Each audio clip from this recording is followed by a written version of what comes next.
ओम श्री परमात्मने नमः।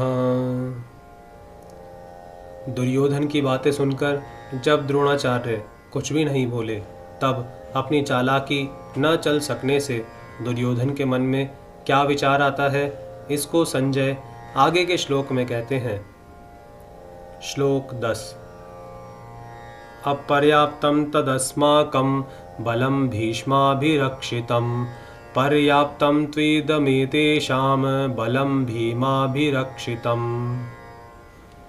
अपर्याप्तं तदस्माकं बलं भीष्माभिरक्षितम्। अधर्म अन्याय के कारण दुर्योधन के मन में भय होने से वह अपनी सेना के विषय में सोचता है कि हमारी सेना बड़ी होने पर भी, अर्थात पांडवों की अपेक्षा 4 अक्षौहिणी अधिक होने पर भी पांडवों पर विजय प्राप्त करने में है तो असमर्थ ही, कारण कि हमारी सेना में मतभेद है, उसमें इतनी एकता या संगठन, निर्भयता, निसंकोचता नहीं है जितनी कि पांडवों की सेना में है। हमारी सेना के मुख्य संरक्षक पितामह भीष्म उभय पक्षपाती हैं, अर्थात उनके भीतर कौरव और पांडव दोनों सेनाओं के पक्ष हैं। वे कृष्ण के बड़े भक्त हैं।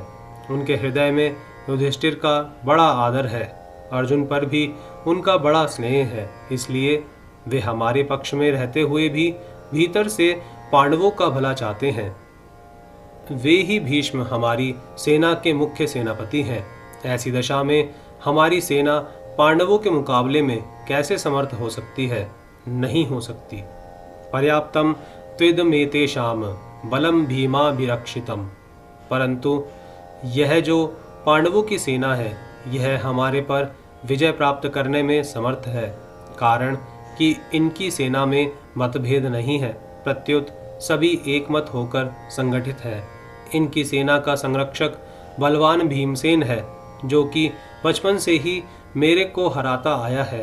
यह अकेला ही मेरे सहित 100 भाइयों को मारने की प्रतिज्ञा कर चुका है, अर्थात यह हमारा नाश करने पर तुला हुआ है। इसका शरीर वज्र के समान मजबूत है। इसको मैंने जहर पिलाया था तो भी यह मरा नहीं। ऐसा यह भीमसेन पांडवों की सेना का संरक्षक है, इसलिए यह सेना वास्तव में समर्थ है, पूर्ण है। यहाँ एक शंका हो सकती है कि दुर्योधन ने अपने सेना के संरक्षक के लिए भीष्म जी का नाम लिया, जो कि सेनापति के पद पर नियुक्त है, परंतु पांडव सेना के संरक्षक के लिए भीमसेन का नाम लिया, जो कि सेनापति नहीं है। इसका समाधान यह है कि दुर्योधन इस समय सेनापतियों की बात नहीं सोच रहा है, किंतु दोनों सेनाओं की शक्ति के विषय में सोच रहा है कि किस सेना की शक्ति अधिक है। दुर्योधन पर आरंभ से ही भीमसेन की शक्ति का, बलवत्ता का अधिक प्रभाव पड़ा हुआ है, अतः वह पांडव सेना के संरक्षक के लिए भीमसेन का ही नाम लेता है।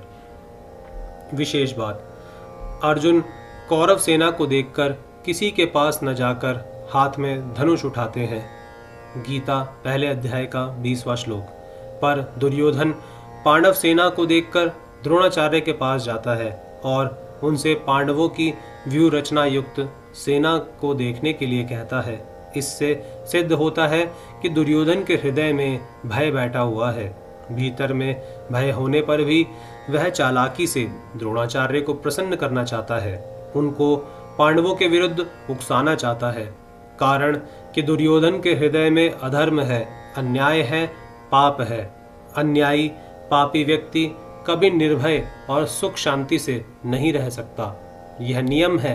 परंतु अर्जुन के भीतर धर्म है, न्याय है, इसलिए अर्जुन के भीतर अपना स्वार्थ सिद्ध करने के लिए चालाकी नहीं है, भय नहीं है, किंतु उत्साह है, वीरता है। तभी तो वे वीरता में आकर सेना निरीक्षण करने के लिए भगवान को आज्ञा देते हैं कि हे अच्युत, दोनों सेनाओं के मध्य में मेरे रथ को खड़ा कर दीजिए।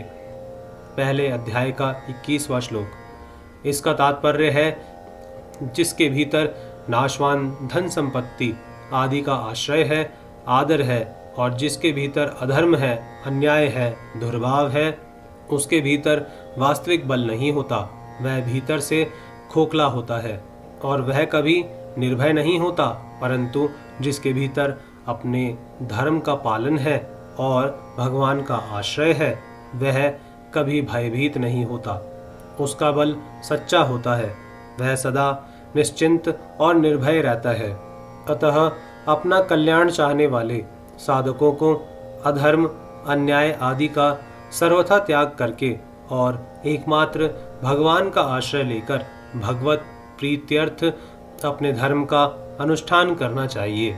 भौतिक संपत्ति को महत्व देकर और संयोगजन्य सुख के प्रलोभन में फंसकर कभी अधर्म का आश्रय नहीं लेना चाहिए, क्योंकि इन दोनों से मनुष्य का कभी हित नहीं होता, प्रत्युत अहित ही होता है। जय श्री कृष्ण।